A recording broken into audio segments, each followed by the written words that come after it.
Perfeito. Boa tarde, então. Só para dizer que o documento não abriu. Não abriu? Tá. Depois eu vejo contigo. Tá bom. Tá. Boa tarde, então, a todos e todas. Defesa de trabalho de conclusão de curso de Arthur Beck Medeiros, da China ao Brasil, sustentabilidade, recepção cultural na divisão do setor de veículos elétricos.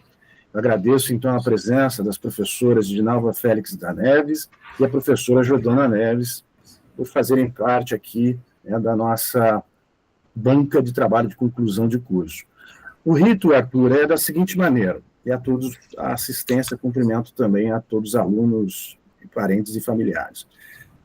Arthur, você tem até 15 minutos de apresentação. 15 minutos de apresentação. Em seguida, eu já passo a palavra para a professora Jordana fazer a sua arguição. Em seguida, já após a arguição da professora Jordana, eu pedirei à professora Edinalva para que também faça a sua arguição. Elas terão de 10 a 15 minutos para fazer a arguição. Em seguida, depois delas terem feito as duas arguições, você responderá as críticas, as colocações, bem, enfim. Você tem, então, o seu tempo também de 10 a 15 minutos para responder todas as dúvidas, questionamentos, sugestões, enfim. Depois, após isso, a gente encerra essa parte. Eu, a professora Jordana e a professora Edinalva vamos deliberar sobre a sua aprovação ou não e também em relação à sua nota. Depois, o momento final é anunciar o resultado, né, da aprovação ou não e a nota. Então, esse é o rito, então, da nossa defesa de trabalho de conclusão de curso. Agora, 14 horas e 2 minutos, contigo a palavra. Perfeito, então vou começar aqui. Boa tarde, pessoal, tudo bem? Esse aqui é o meu tema, né, da China ao Brasil, como já foi falado pelo professor, sustentabilidade e recepção cultural na difusão do setor de veículos elétricos, né? Passando aqui, eu fiz um pequeno sumário para a gente entender rapidamente quais os tópicos principais que a gente vai abordar durante a nossa apresentação, né? E aqui a gente já passa para a introdução, né? Na introdução a gente já tem 3 aspectos chaves aqui do nosso trabalho, né? 3 aspas aqui que já dizem bem como que a gente vai trabalhar essa apresentação. O primeiro fala sobre o crescimento do setor de veículos elétricos no Brasil, que tem sido muito grande nos últimos anos, e, né, hoje o país é o que possui o maior número de carros chineses elétricos nas ruas, né? Outra aspas, né, do meio ali, que fala, né, sobre que o mercado da China, dos veículos elétricos, passou a ser o maior do mundo, né? Especialmente a partir de 2025, né? E, por último, a última aspas, a gente fala, né, sobre uma citação que fala sobre que a transição para os veículos elétricos é uma parte vital para a descarbonização do transporte, ou seja, que a gente já linka 3 elementos chaves, né, que é o crescimento desse setor no Brasil, a liderança chinesa, né, a importância da China nesse setor, e também a questão da sustentabilidade, né. A partir disso, né, surgem algumas dúvidas, alguns questionamentos, né, e o primeiro questionamento, né, que a gente pensa que o guiou meu trabalho, né, foi muito em relação como que a China ela passa, né, sendo, né, essa liderança no setor e sendo o setor dela muito presente no Brasil hoje, né, como que ela passa a ser retratada no imaginário brasileiro, né, e a partir disso que eu vou utilizar alguns autores para tentar entender esse processo, né. Portanto, né, né, o nosso objetivo, então, será compreender, né, como que os veículos elétricos, esses já globalizados, né, pensados como uma forma de superar problemas ambientais, né, são reinterpretados dentro do Brasil, né, dentro do contexto nacional, além também, né, de qual o papel da China, né, como liderança no setor nisso tudo, né.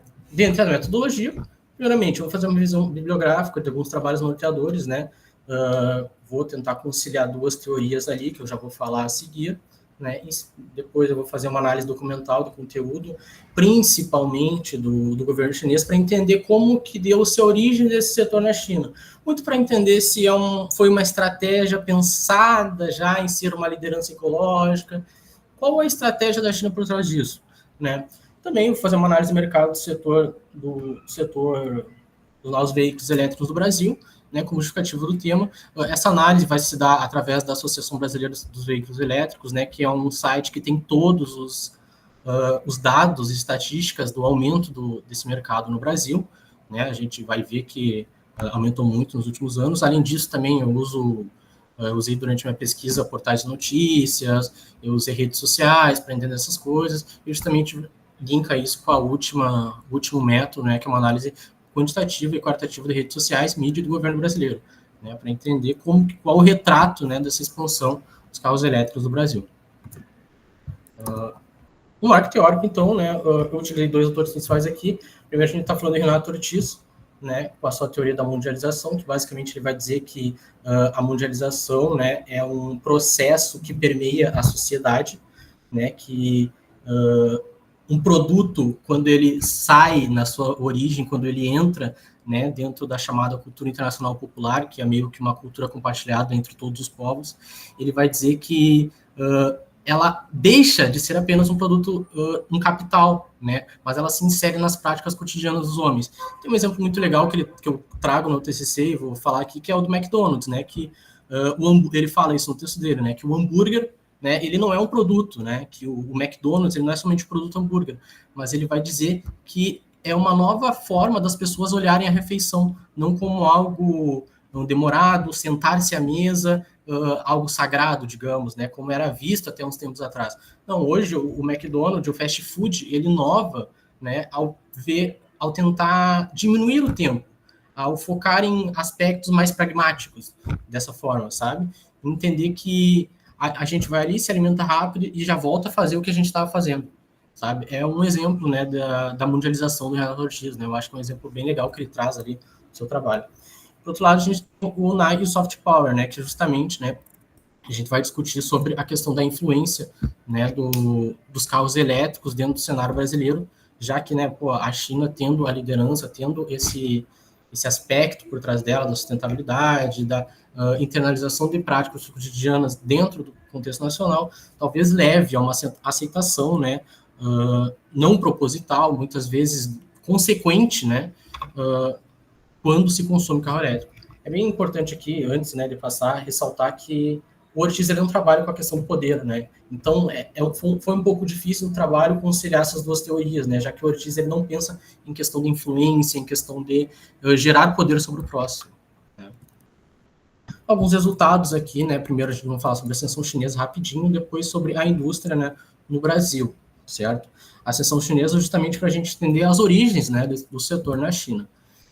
Primeiramente, né, depois de analisar uma série de documentos, né, de 2001, a gente percebe que desde 2001 esse setor vem crescendo na China, né?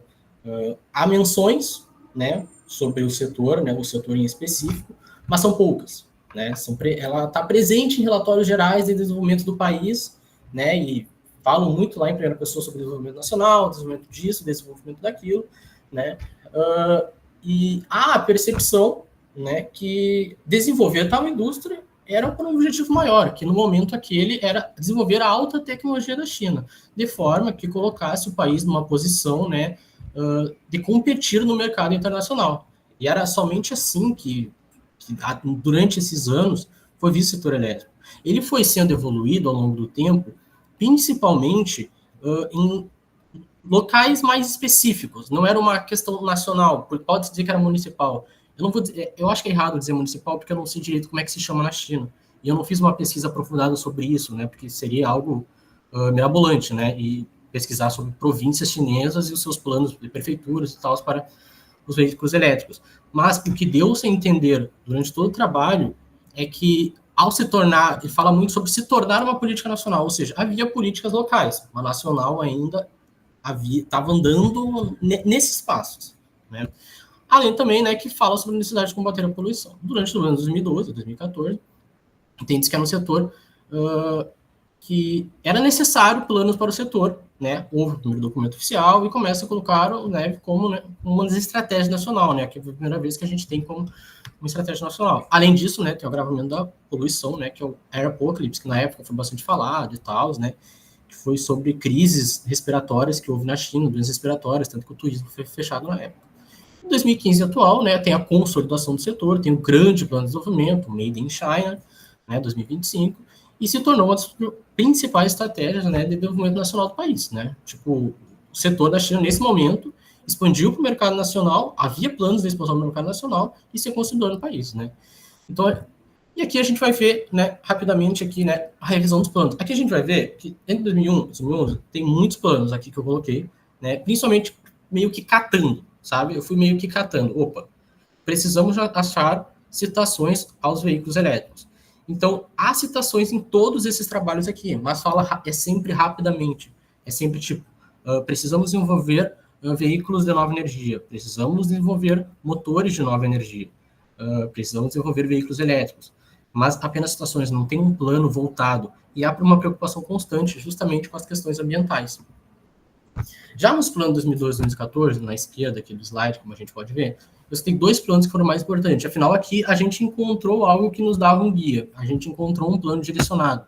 E esse foi o primeiro, né? O primeiro plano, inclusive, que é voltado totalmente ao setor e reconhece o setor como, né, um potencial para o cenário de desenvolvimento nacional do país, com a industrialização e tudo mais.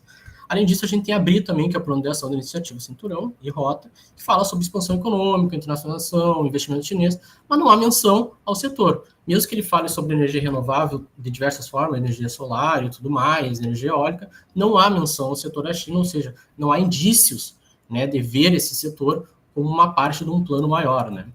Por fim, a gente tem de 2015 atual, que a gente tem o Made in China 2015, que vai ser 2025, vai ser o principal plano de promoção total do setor, e o desenvolvimento da indústria também, o plano 2020, né, que daí é foco total, e a China já reconhece o setor como uma forma de transformar a China em uma potência na indústria automobilística, né, como diz ali, né, e metas até 2035, né, então nesse momento a gente já tem aí a China no setor como gigante, né, mas a gente vê, né, a gente percebe através desses planos que foi muito uma consequência das suas vontades de desenvolver e desenvolver economicamente e industrialmente. Aqui, rapidamente, né, sobre a indústria neve no Brasil, né, o crescimento é notável, né, a presença da China também. Dados apontam que entre 2020 e 2025 foram 500 mil carros circulando no país, né, daí só em título de comparação. De 2012 a 2020, esse número somava apenas 20 mil. Né, mundialmente, né, esses números não são muito expressivos, né, sendo que em 2024 foram vendidos 17 milhões de carros, né, no mundo inteiro, 11 milhões na China e apenas 125 no Brasil, né? Isso no 2024 a gente vê que o Brasil ainda está crescendo nesse setor. Inserção da empresa chinesa no Brasil, aqui rapidamente vamos falar como é que se inseriu essas empresas, né? A gente tem a GWM, a BID, a Jack Motors, né? O principal dessa é a BID, hoje em dia não tem muito o que discutir, né? A BID hoje se mostra muito presente no Brasil. Mostra que aqui a gente tem dois fatores bem importantes, né? Que principalmente as motivações das empresas, né? Ao se inserir no Brasil, que foi a eliminação das tarifas, né, na importação em 2015, além de que outros países ocidentais, né, como a Europa e os Estados Unidos, impuseram tarifas significativas, né, para a importação de veículos elétricos chineses. Quanto à consumidora, né, as motivações vai em relação com os benefícios, a sua tecnologia e incentivos governamentais, né, que não tem a cobrança de PVE. Isso acontece principalmente em cidades e em estados, né? Não há uma lei nacional que fala sobre isso. Aqui uma análise do público, né? Que eu fiz principalmente usando o Instagram, né? A gente pode ver aqui que o número de publicações e daí os termos. Daí tem China, sustentabilidade, comentário sobre a China e comentário sobre sustentabilidade. Aqui, tá?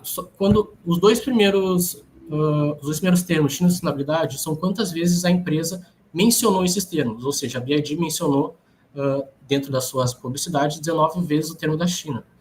Em relação à sustentabilidade, foram 210 vezes.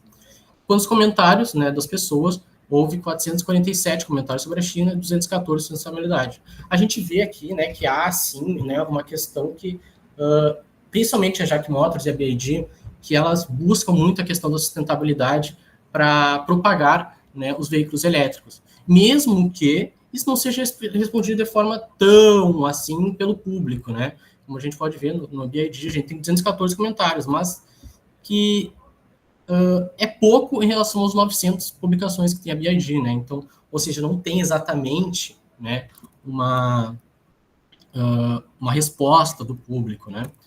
Enfim, na conclusão a gente fala melhor sobre isso. Aqui a análise das mídias, aqui eu escolhi 50 notícias, né, sendo que aqui estão os dados dela, né, das 50, 20 falavam sobre crescimento do mercado, 7 sobre preços, 7 sobre questões governamentais, 7 sobre empresas elétricas, BID e tal, que mencionava que tinha como falta de pesquisa, 5 sobre baterias de carros elétricos, 7 sobre pontos de recarga e uma sobre sustentabilidade. Né? Falando sobre sustentabilidade, 12 vezes foi o tema central nas pesquisas.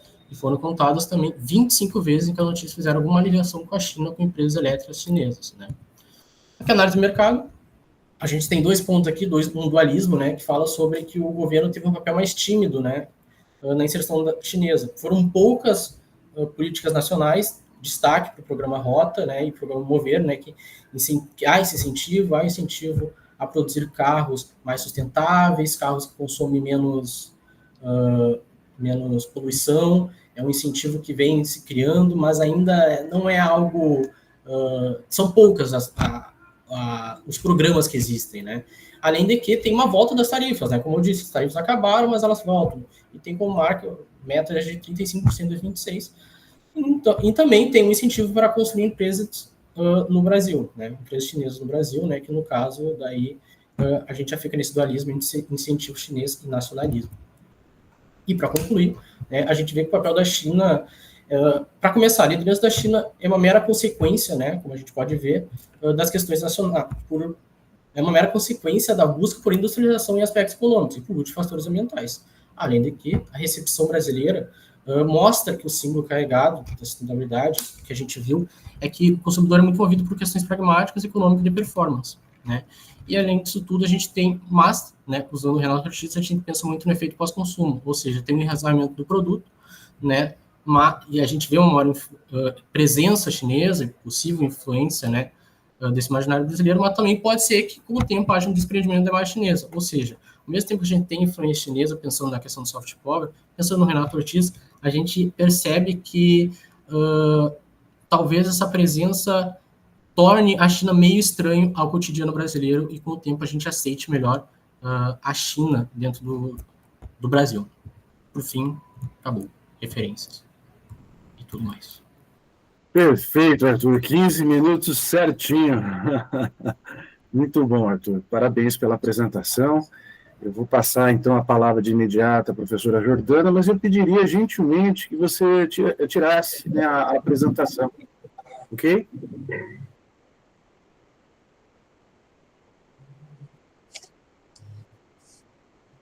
Maravilha. Continue agora, professora Jordana. Obrigado, mais uma vez. Obrigada. Boa tarde, então, para todos presentes. Boa tarde, professor José Renato. Boa tarde, Arthur, a professora Edinalva. A minha parente de sobrenome, né? Hoje são cheias de Neves na banca. Eu queria primeiro agradecer, né, o convite feito pelo professor José Renato, feito pelo Arthur. Foi uma imensa alegria quando o Arthur me convidou, né? O Arthur foi meu aluno na disciplina de Sociologia, numa turma que foi muito querida para mim. Foi meu aluno nas Ciências Sociais também. Então, ver a sementinha das Ciências Sociais plantada aí no Arthur e no trabalho foi bem especial para mim, né? O Arthur foi meu aluno nas minhas primeiras turmas, né? Então, ver um aluno concluindo o processo de formação também é sempre uma alegria, certo? Passando sobre o trabalho, eu vou fazer um comentário primeiro sobre a sistematização metodológica e alguns pontos que eu deixaria de contribuição, né? E aí depois eu vou entrar mais na parte teórica e nos dados apresentados, tá? Sobre ali primeiro, né, o Arthur apresenta para a gente na introdução a hipótese, os objetivos, a metodologia. Sobre a hipótese, assim, a hipótese que o Arthur apresenta na introdução, que é diferente da hipótese que o Arthur vai apresentar para a gente na página 51, se conversam, mas são hipóteses diferentes. Aí eu ficaria como sugestão, se você for trabalhar com duas hipóteses, você traz essas duas hipóteses para a gente na introdução. Se você for manter só uma hipótese, você deixa só aquela da introdução e trabalha aquela da página 51 como um objetivo daquele capítulo específico, tá? a hipótese, eu vou tomar como hipótese principal do trabalho, que é a hipótese que está apresentada para a gente na introdução, certo? Eu achei essa hipótese um pouco confusa na escrita mesmo, na forma. Eu acho que dá para aprimorar a escrita dela, para tentar deixar ela mais objetiva, mais limpinha, assim, né? Em questão da forma, para ficar mais nítido para o leitor também quais são os elementos que confirmam ou refutam essa hipótese. E aí eu tenho um pensamento meio cartesiano, assim. Então, sobre a construção metodológica, o que eu acho que seria de grande valia para o trabalho? Você melhorar essa hipótese, né? Melhorar a escrita dessa hipótese, e depois que você apresentar essa hipótese, você apresentar para o leitor quais são os fatos que confirmam e os fatos que refutam essa hipótese. Ou ainda, você pode... você faz isso quando apresenta os objetivos e a estrutura dos capítulos, mas você pode deixar de uma forma mais nítida que você vai percorrer este caminho em busca de confirmar ou refutar a sua hipótese, que é o objetivo de uma pesquisa científica, né? Então, essa organizada ali no início, e que o que eu estou colocando aqui nem é no sentido de que há uma fragilidade enquanto a execução disso, mas que uma melhoria na exposição no início torna o texto mais refinado, academicamente mais refinado, né? E metodologicamente mais nítido, que é sempre o nosso objetivo, né? E aí, a hipótese tem de ser retomada na conclusão. É importante que na conclusão você diga para a gente qual era a sua hipótese, quais foram os dados que o trabalho trouxe e o que desses dados confirmou ou refutou a sua hipótese. E aí seu trabalho fica mais metodologicamente redondinho, né? Mais sistemático. E aí os objetivos também. Então, você apresentou de uma forma clara, então ok. Só na análise dos documentos, eu acho que seria interessante você colocar a lista dos documentos que você analisou lá. Trazer aqui na introdução. É uma coisa rapidinho, mas você só dá uma sistematizada e dizer, eu vou analisar tal documento, tal documento, tal documento, tal documento, né? Porque esse é um grande corpo de evidência que você vai trazer para a gente aqui no seu trabalho. Então, é interessante que você exponha ele. Sobre a metodologia, né? Você faz uma análise bibliográfica, você faz uma análise documental e em relação ao conteúdo, e você diz que faz uma análise quantitativa. Da minha perspectiva, né, da minha humilde perspectiva, você não faz uma análise quantitativa, porque uma metodologia quantitativa é quando você pega conceitos, transforma esses conceitos em variáveis e faz uma análise de relação entre duas variáveis, se uma influencia a outra ou não, ou várias variáveis, né? Você não percorre esse caminho metodológico. O que você faz é uma sistematização ali da quantidade de notícia e da quantidade de vezes que foi citado, mas isso dentro de uma abordagem eminentemente qualitativa, que o que importa ali para a gente é o discurso aparecendo ou não, o discurso sendo influente ou não. Então, simplesmente você catalogar isso numa tabela não torna essa análise quantitativa. Então, eu acho que não contribui para o seu trabalho essa definição de uma análise quantitativa. Eu deixaria como uma análise qualitativa de discurso e essas citações, essa quantidade de citações entra dentro dessa análise quantitativa, porque ela está só demonstrando para a gente se esse discurso é muitas vezes falado ou não, né? Se ele aparece de forma proeminente ou não, certo?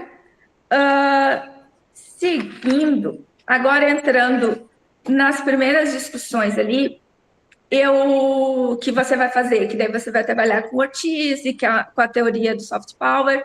Eu achei muito interessante a escolha do Ortiz, pode ser porque eu seja cientista social, pode ser, mas eu achei muito interessante porque as ciências sociais vem discutindo há um bom tempo esse processo de modernização, que aí você vai ter vários conceitos, a modernização reflexiva, a pós-modernidade, ou a modernidade tardia, ou ainda a não modernidade do Latour. Então, você tem conceitos de sobra para as ciências sociais, falando desse mesmo processo, que o Giddens vai chamar para a gente lá de deslocação de tempo e espaço, que é de como as relações sociais elas tendem a não ser mais vinculadas tanto a um território ou a um grupo específico, e você constrói valores e relações que elas conseguem se estender no tempo e no espaço, né?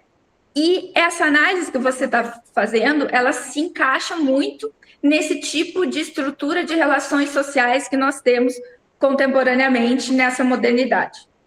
E aí vai ficando muito nítido ao longo do trabalho o quanto existe um sistema que responde a essa categoria da modernidade, com esses valores universais e simbólicos, e os sistemas de valores culturais que estão nos próprios países. Porque e esse é o grande achado do seu trabalho, e que não ficou tão nítido na conclusão. O que você identifica?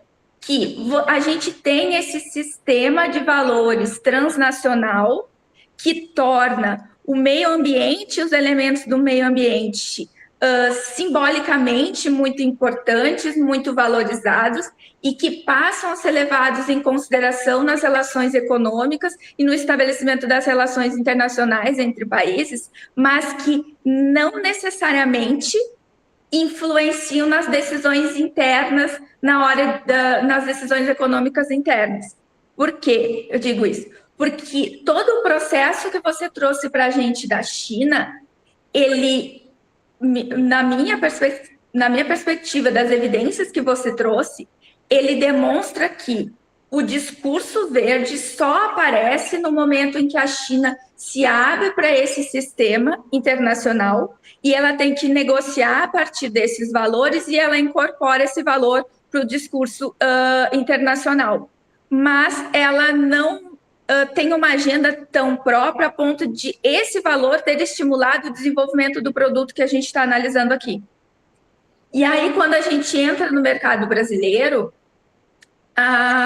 as empresas tentam trabalhar com esse valor, né? O mercado brasileiro, ele é um mercado aberto, esse valor internacionalmente, ele é cobrado internacionalmente a partir deste valor, mas os consumidores brasileiros, eles, na sua tomada de decisão, eminentemente não levam esse valor em consideração.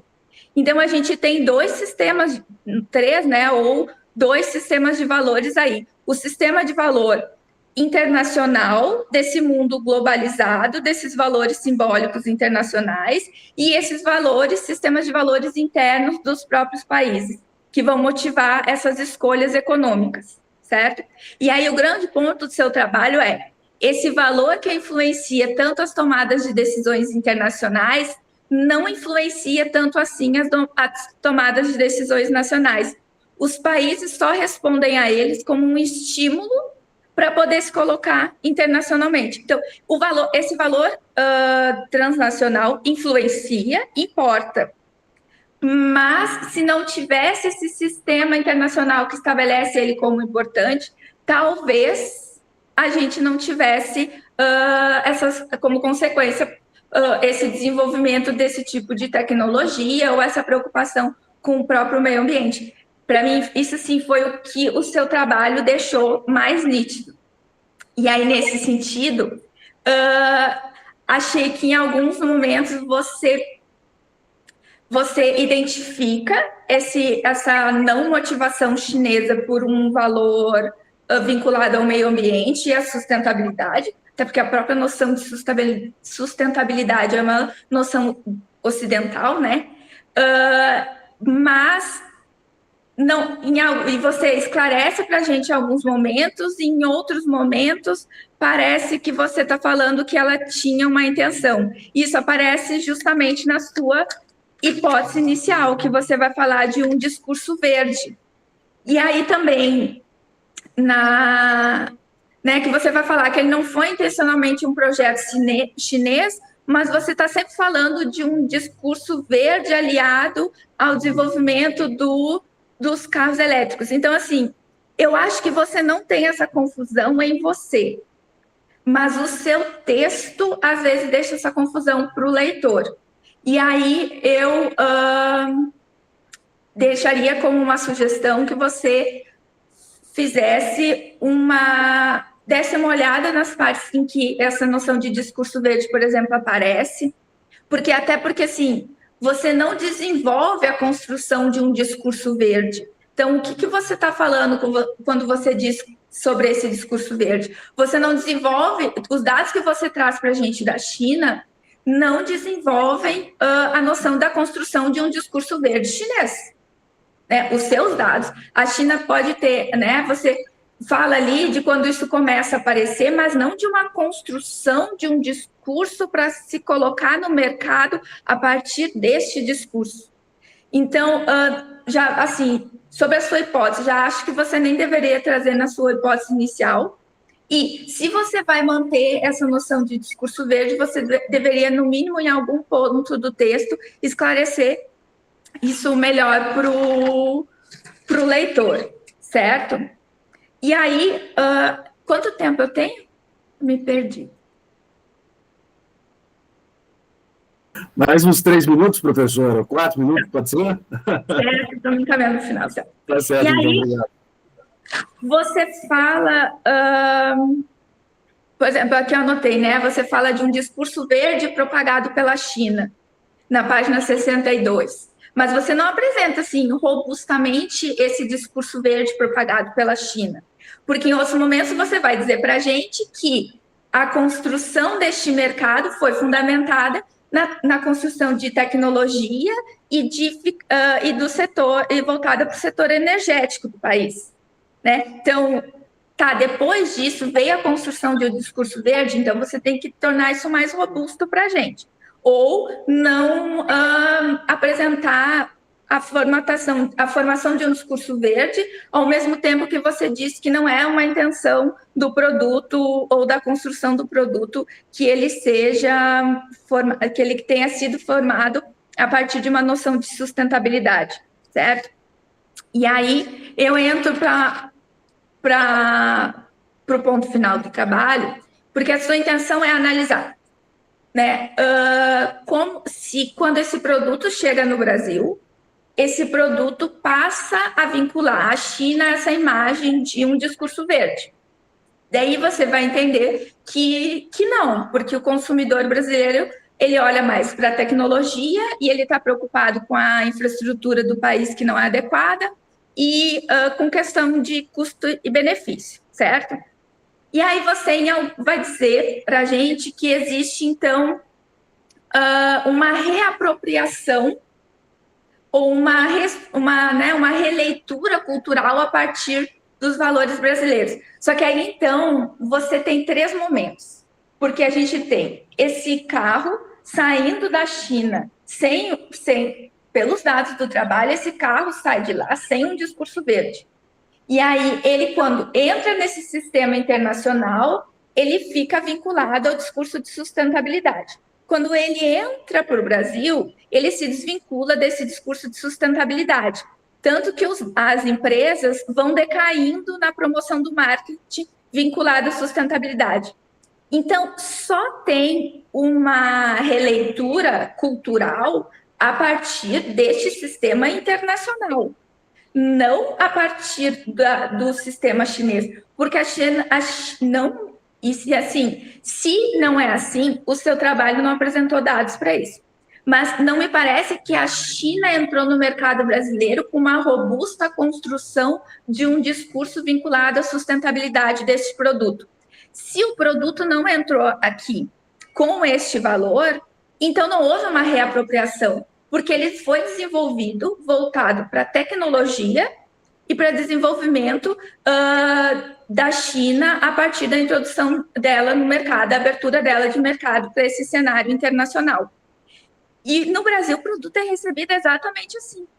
entendendo que é um produto altamente tecnológico e que ele está vinculado a demandas e um desenvolvimento de produtos atuais e tecnológicos, e não necessariamente voltado para o mercado de sustentabilidade.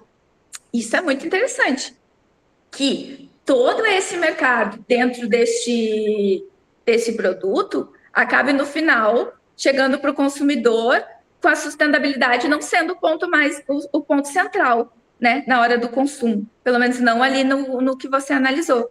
Mas, e esse é um grande achado do seu trabalho. Então, acho que se você der uma melhorada ali nesses pontos que ficaram mais confusos, vai ficar mais robusta a evidência do que você encontrou e do que você analisou. Tem 1 minutinho? 30 segundos. Ah, perfeito. Só na parte da análise das redes sociais, eu acho que tornaria mais interessante você também trazer uma exposição maior desses dados para a gente. Nem que seja como anexo no final, né? Para o leitor ter vínculo com o dado cru. Porque ele é uma evidência do seu trabalho. E aí é interessante para o trabalho que não apresentar só a análise da evidência, mas apresentar o dado cru também, né? Então, talvez você não consiga colocar todos os comentários, mas pelo menos uma boa parte desses comentários ou dessas postagens, para dar uma noção para a gente de como é isso na rede social, tá? Desculpa se eu passei o meu tempo, me perdi aqui, mas muito obrigada. Foi um prazer, né, avaliar o trabalho, e eu fiquei muito feliz com o tema, achei o tema realmente muito interessante, e a relevância do tema praticamente fala por si só, né? Perfeito, professora Jordana. Obrigado, agradeço. Eu vou lhe perdoar, foram 18 minutos, mas darei também esses 18 minutos para a professora Edinalva, se quiser, evidentemente. Edinalva, é contigo, por favor. Obrigado novamente, Jordana. Ao final eu faço algumas considerações. Obrigado. Boa tarde, professor José Renato, Arthur, professora Jordana, é um prazer estar aqui na banca com vocês. Vou tentar ter ao tempo, vou até marcar aqui, porque eu sou meio falante, então vou colocar aqui o meu tempo, mas você pode fazer aquilo que você fez ali com o Arthur, professor, de me sinalizar no chat ali quando eu estiver estourando o tempo, tá?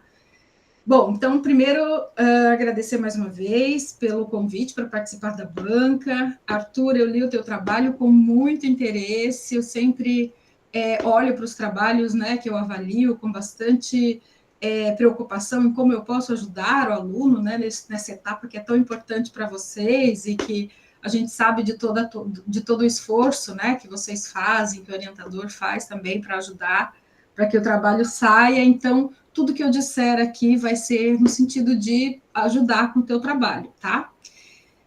Já faço aqui a minha meia-culpa, eu não sou especialista em economia chinesa, não sou especialista nesse tema específico, né, de carros elétricos, por exemplo, enfim, os outros temas, o tema mais ligado a esse aqui, mas é um tema que me interessa muito enquanto economista, e que eu acho que teve uma questão importante para mim, que foi olhar para o teu trabalho a partir de algumas reflexões que eu já venho fazendo sobre a China como um todo. Acho que todos nós temos esse interesse ultimamente, porque a China está crescendo muito no cenário mundial, na economia mundial, né, e especialmente com relação ao Brasil, tá? Então, assim, organizando aqui a minha fala, primeiro com relação a formato, né? O teu trabalho está muito bem escrito, parabéns para você, para o professor José Renato, por ter te orientado, né, nessa organização do trabalho. Então está bem escrito, foi fácil de ler, né? Você teve todo um esforço de trazer aqui as informações, bem organizadas, sequenciadas, eu gostei disso. Acho que tem algumas questões, né, que é o nosso papel aqui, né, meu e da professora Jordana, de te dar alguns toques. Então, assim, primeiro com relação à formatação, eu vou te passar depois o arquivo, né? Tem alguns lugares ali, principalmente com relação à citação diretas, assim, que eu acho que você tem que dar uma olhada melhor. Tem um outro lugar que eu coloquei vírgula e tal, mas isso é normal, passa. E, atualmente, Arthur, eu até falo isso para os meus alunos, quando eu encontro essas pequenas coisas, eu fico feliz, porque eu sei que o aluno escreveu realmente o trabalho. Então, parabéns também por isso.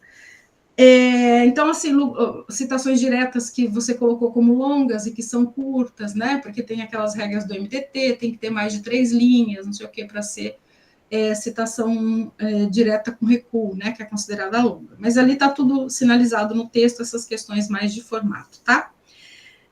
Indo direto para o conteúdo do teu texto, e ainda talvez um pouquinho nessa coisa conteúdo-formato, na tua introdução, eu sou meio, não sei, eu tenho algumas coisas que eu sou meio apegada, assim, né? Então, eu gosto de pegar o trabalho e na introdução do trabalho eu ter especificado, assim, o que é a apresentação do problema, o que são os objetivos. Eu gosto que o aluno justifique por que aquele trabalho é importante, porque é claro que a gente lê, a gente entende, mas eu quero que o aluno diga por que ele achou que é importante fazer aquele trabalho. Então, eu acho que seria legal você trabalhar um pouquinho mais essa coisa da justificativa do teu trabalho e a metodologia que você apresentou ali. Nos teus objetivos, eu acho que você deveria apresentar os objetivos específicos, tá? Eu até rascunhei aqui o que eu entendi que você pode, de repente, colocar como objetivos específicos que tem a ver com a própria organização dos teus capítulos, tá?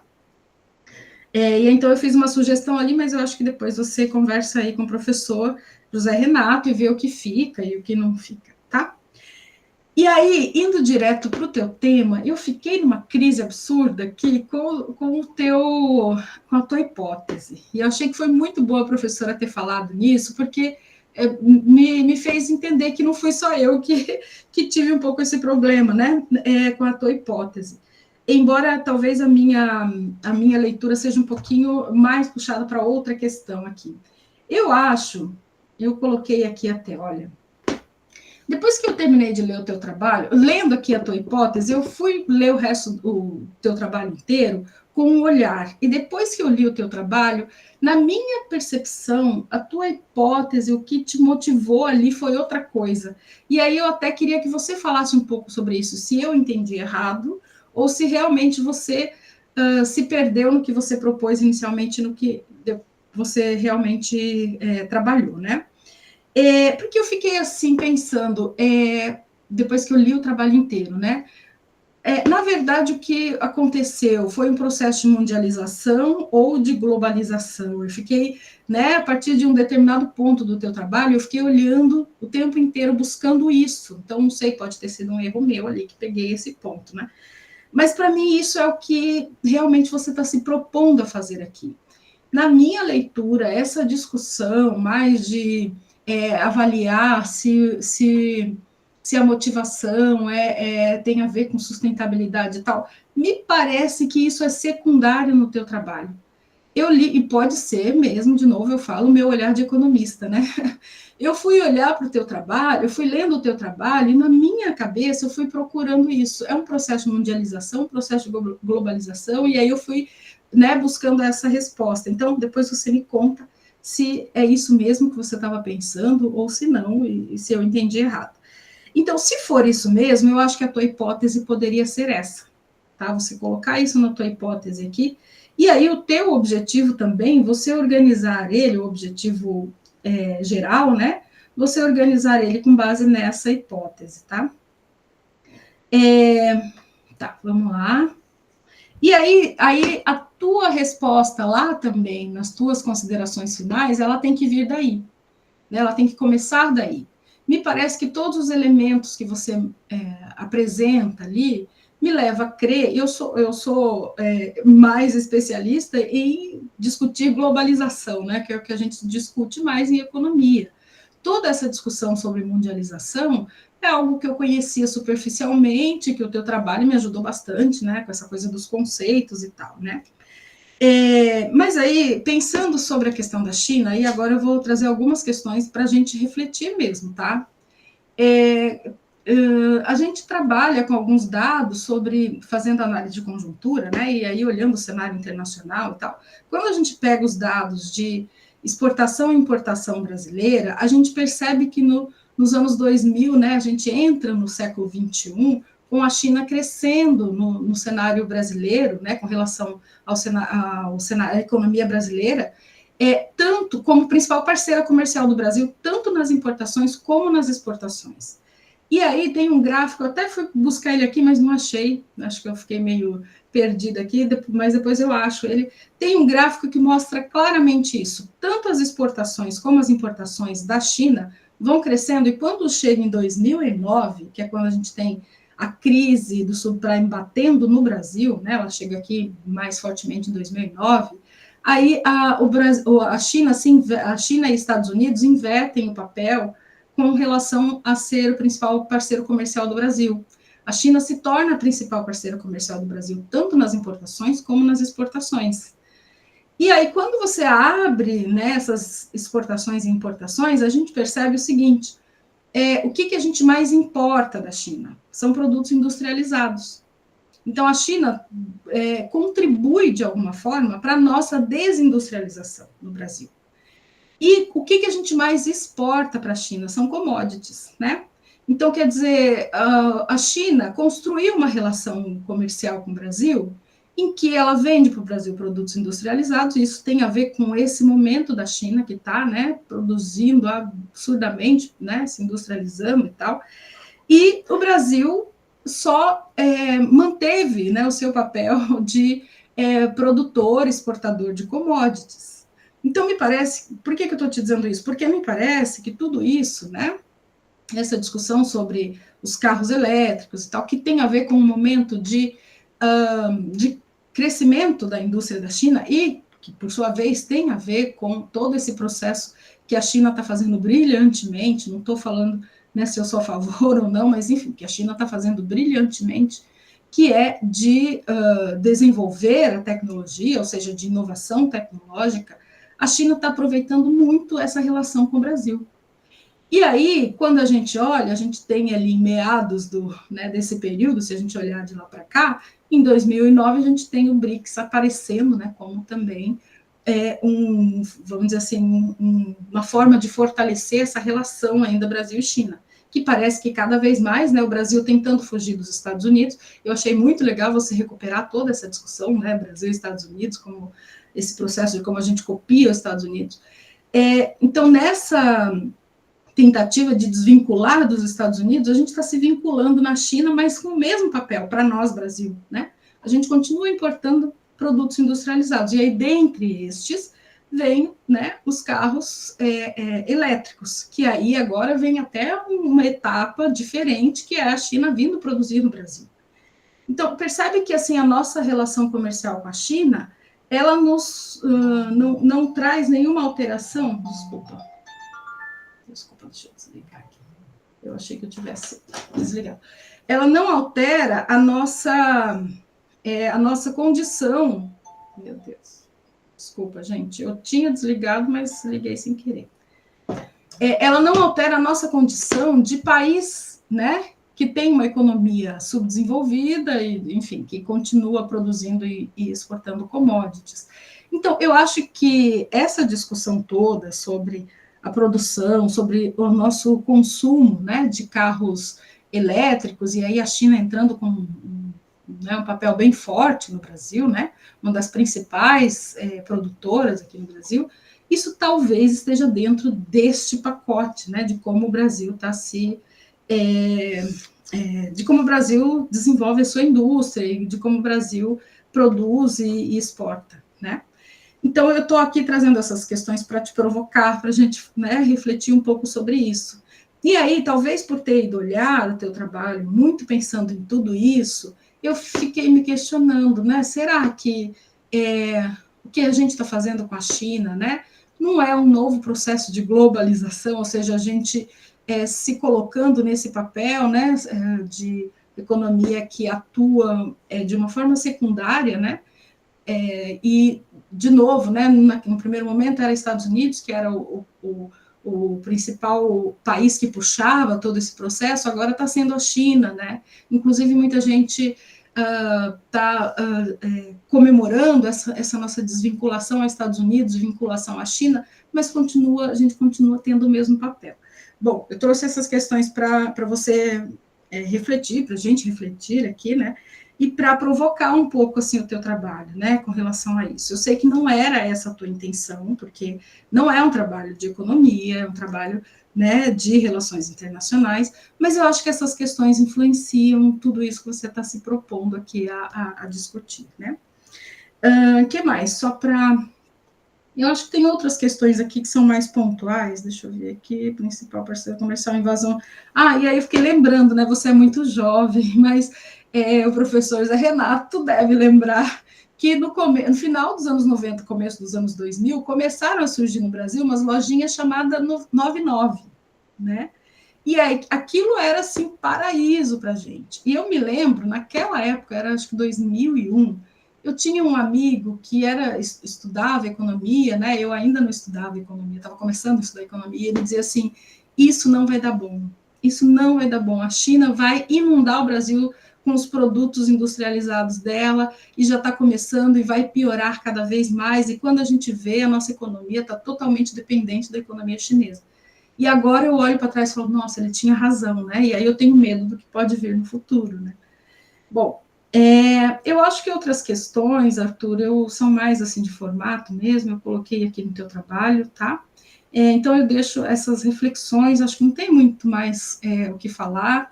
Eu realmente acho que o teu trabalho ficou muito bom, tá? Bem escrito, bem, dá para notar o teu esforço todo aqui de elaborar o trabalho, então é isso. Obrigada, eu não sei se eu extrapolei meu tempo aqui. Tranquilo, Ginalva, 14 minutos. Agradeço demais pela rica contribuição, como também a professora Jordana. Agora a missão é contigo, Arthur. A palavra é sua. Tá. Primeiramente, sobre a hipótese, né, que foi o principal tema aqui, tá? Eu vou dizer, eu admito, né, que ao longo do texto, principalmente no final do segundo capítulo, algo que eu me arrependi profundamente, né, foi a escolha dos dois autores em relação ao Joseph Nye, tá? Por quê? Trabalhar com Ortiz dentro dessa perspectiva foi excelente, foi maravilhoso. Tipo assim, tudo se encaixava. A questão foi quando eu comecei a tentar unir os dois. Por quê? Porque o Ortiz, ele não trabalha a perspectiva do poder, ele não trabalha a perspectiva da influência. Então, ao mesmo tempo que eu sempre tentava trazer o carro elétrico como um produto mundializado e desterritorializado, como fala Ortiz na sua teoria da mundialização, porque ele vai dizer, os produtos eles se mundializam e eles perdem, de certa maneira,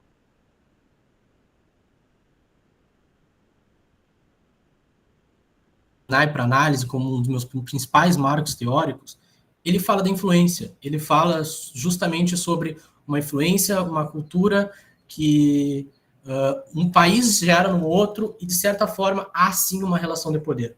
Então, eu acho que, ao longo do meu texto, né, eu me perdi muito tentando conciliar esses dois autores, que não fechavam, eu não consegui fechar direito os dois autores. E no final do segundo capítulo que eu percebi que eu estava tendo muita dificuldade nisso, né, e que eu acho que eu acabei me enrolando, né, durante o terceiro capítulo e na conclusão.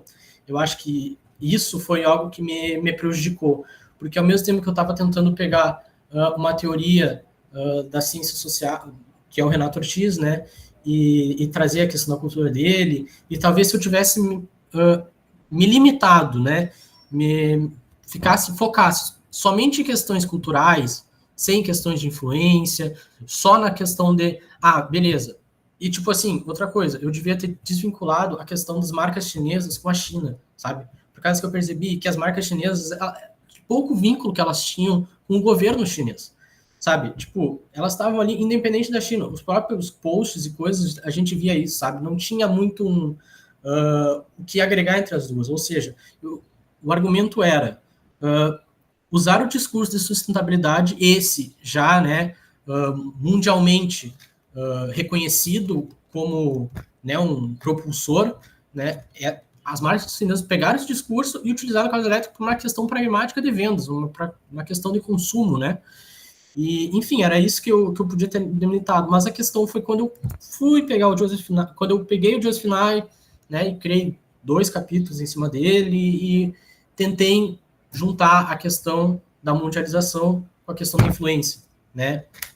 E daí que eu acho que eu sofri muita dificuldade, porque ao mesmo tempo que eu queria falar que havia uma influência, né, chinesa a partir dos veículos elétricos, a partir disso, né, sob uma ótica do Joseph Nye, né, tinha o Ortiz do outro lado, que falava que a mundialização, que a circulação desse produto dotado de valores simbólicos, né, o produto carro elétrico, dotado de valores simbólicos relacionados à sustentabilidade. Bom, esse produto, ele, com o tempo, ele perde o vínculo, né? Então, eu acho que talvez essa escolha de diferentes autores que pensam numa perspectiva muito diferente, sabe? Sendo que eu não poderia simplesmente falar que a mundialização fala sobre o processo de produtos entrarem no cotidiano das pessoas. Eu não poderia falar que essa entrada no cotidiano gera influência, sabe? Porque se eu falo que gera influência, eu estou dizendo que gera poder. Eu estou dizendo que a China ganharia, de certa forma, benefícios em cima do Brasil. Sendo que o Renato Ortiz não fala isso. O Renato Ortiz ele não trabalha essa questão. O Renato Ortiz ele não está ali para dizer que a mundialização, que o McDonald's, tipo, gera poder em cima de alguma coisa, sabe? Ele está dizendo que há uma cultura internacional popular, há uma cultura compartilhada por todos, e dentro dessa cultura há produtos, aos não lugares que são compartilhados por todos os países, né? E que não há uma diferença de poder. Quando ele fala de um termo que é muito importante, da hibridização, ele vai dizer que o país ele não está recebendo uma influência, ele é um receptor da cultura. Ele molda a cultura a partir do seu contexto nacional. Não há uma diferença de poder, não há uma influência, né?